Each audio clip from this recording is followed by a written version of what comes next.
وَلِلَّهِ الْمَشْرِقُ وَالْمَغْرِبُ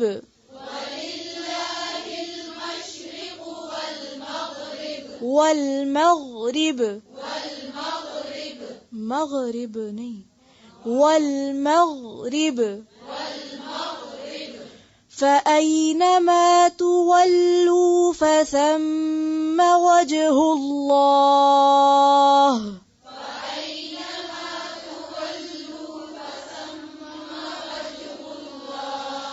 فأينما تولوا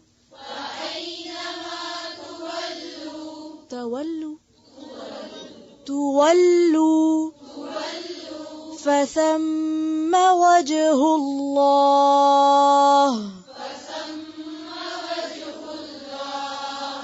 إن الله واسع عليم.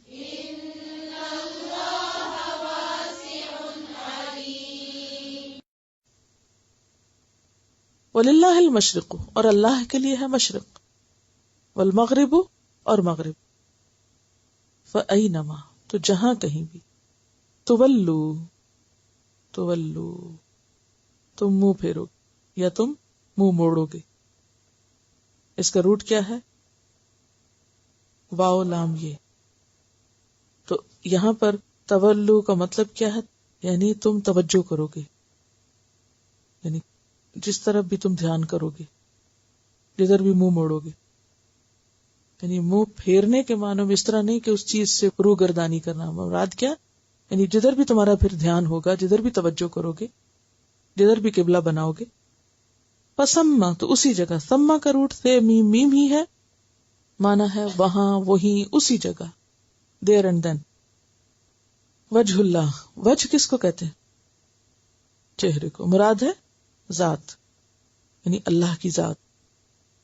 ان اللہ بے شک اللہ تعالیٰ واسع، کس سے ہے یہ؟ واو سین این. اردو میں کیسے استعمال ہوتا ہے؟ وسیع، وسعت. علیم علم والا ہے. اب آپ دیکھیے، اگر کسی کو واو سین این کا مطلب پتا ہے، وسیع، وسعت، تو پھر اس کو واسع کا ترجمہ رٹنے کی ضرورت ہے ضرورت سمجھنا آ گئی اس کو. واسع کا مطلب وسعت ہوتا ہے، تو واسع وسعت والا، بس ٹھیک ہے، بھولنے کی ضرورت ہی نہیں آئندہ. یعنی آپ اس کو ریلیٹ کر رہے ہیں دوسری چیز سے. تو چیزوں کو یاد رکھنے کا ایک بہت اچھا طریقہ کیا ہوتا ہے؟ ریلیٹ کرنا، قریب کی چیزوں سے ریلیٹ کرنا. یعنی عربی کے الفاظ کو کس سے آپ ریلیٹ کر لیں؟ اردو سے، یا اپنی نون چیزوں سے جو آپ اسی معنی میں استعمال کر رہے ہوں. اب علیم کو کیسے ریلیٹ کریں گے؟ کس سے کریں گے؟ علم سے، عالم سے، معلم سے، تعلیم سے ریلیٹ کر لیا.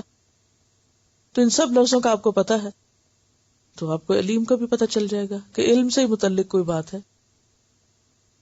اور علیم کس کے وزن پر ہے؟ فعیل کے وزن پر. اور فعیل کے وزن پر جو لفظ آتا ہے اس میں کتنا معنی ہوتا ہے؟ زیادہ کا معنی ہوتا ہے، مبالغہ. وَلِلَّهِ الْمَشْرِقُ وَالْمَغْرِبُ اور اللہ کے لیے ہے مشرق اور مغرب. فَأَيْنَمَا تُوَلُّوا فَثَمَّ وَجْهُ اللَّهِ جہاں بھی منہ کر لو گے وہیں اللہ کی ذات پاؤ گے. ان اللہ واسع علیم بے شک اللہ وسعت والا ہے، علم والا ہے. آپ کو معلوم ہے کہ یہود و نصارہ دونوں کا قبلہ کیا تھا؟ بیت المقدس تھا. لیکن نصارہ نے بیت المقدس کا مشرق کا حصہ اپنے لیے خاص کر لیا تھا، وہ اس کی طرف منہ کرتے تھے. اس کی وجہ کیا تھی؟ حضرت مریم نے وہاں اعتکاف کیا تھا جب وہ مسجد میں ٹھہری ہوئی تھی نا. ورکعی مار راکعین آگے آپ پڑھیں گے سورۃ آل عمران میں. ان کو مسجد میں ٹھہرایا گیا تھا نا عبادت کے لیے، جب ان کی ماں نے نظر مانی تھی کہ میں نے ان کو اللہ کے لیے وقف کیا. تو وہ مشرقی حصے میں وَاذْكُرْ فِي الْكِتَابِ مَرْيَمَ إِذِ انتَبَذَتْ مِنْ أَهْلِهَا مَكَانًا شَرْقِيًّا سورۃ مریم آیت 16 ہے. تو اس وجہ سے انہوں نے بیت المقدس کا وہ حصہ اپنے لیے مخصوص کر لیا. اور یہود نے اس کے برعکس اس ضد میں مغربی حصہ اپنے لیے مخصوص کر لیا. اب آپ دیکھیں کہ پھر بات کیا ہوئی اصل میں، وہی شخصیتوں والی ہوگی. ہماری بزرگ یہاں بیٹھتی تھی، اس لیے ہم اس حصے کو اپنا حصہ سمجھتے ہیں، اور چونکہ تمہاری بزرگ ادھر بیٹھتی تو ہم اس بزرگ کو نہیں مانتے، اس لیے ہم اپنا منہ ادھر کر رہے ہیں. یہی فرقہ واریت ہے. اب آپ دیکھیں کہ اگر آپ بندوں کی عقیدت میں دین اختیار کرتے ہیں تو پھر اسی قسم کا دین اختیار کریں گے، مشرقی اور مغربی. لیکن اگر آپ اللہ کے ماننے والے ہیں تو اللہ تعالیٰ کس سمت میں ہوتا ہے؟ ہر سمت، ہر جگہ. جہاں تم ہوگے وہیں وہ ہے. تو اس لیے وَلِلَّهِ الْمَشْرِقُ وَالْمَغْرِبُ، اللہ کے ماننے والے مشرق اور مغرب میں نہیں قید ہوتے کہ میں اس قصے کو اپنا بناتا ہوں اور اس کو بناتا ہوں. وہ عالمگیر اور پوری کائنات کے ساتھ ہم آہنگ ہو کر چلنے والے ہوتے ہیں. ان کے اندر وسعت ہوتی، تعصب نہیں ہوتا، وہ لمیٹڈ سوچ کے مالک نہیں ہوتے. اسی لیے فرمایا کہ جہاں بھی جاؤ فَأَيْنَمَا تُوَلُّوا، جدھر بھی منہ کرو گے فَثَمَّ وَجْهُ اللَّهِ، وہیں اللہ کو پاؤ گے. اللہ تعالیٰ کسی ایک خاص سمت میں مقید نہیں، ہر سمت اللہ کی بنائی ہوئی ہے.